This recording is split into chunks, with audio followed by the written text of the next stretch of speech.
Zoom out from the back and just like do like around the head. So, or can I just go like that? Are you ready? I am more who I am when I'm down on paper. It doesn't look like you're right. It doesn't look like you're right.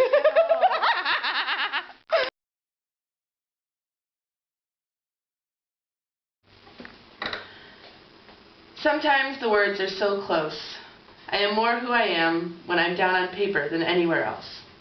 As if my life were practicing for the real me, I become unbuttoned from the anecdotal and unnecessary and undressed down to the figure of the poem, line by line, the real text a child could understand.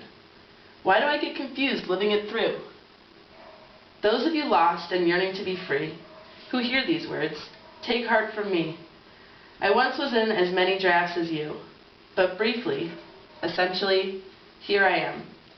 Who touches this poem touches a woman.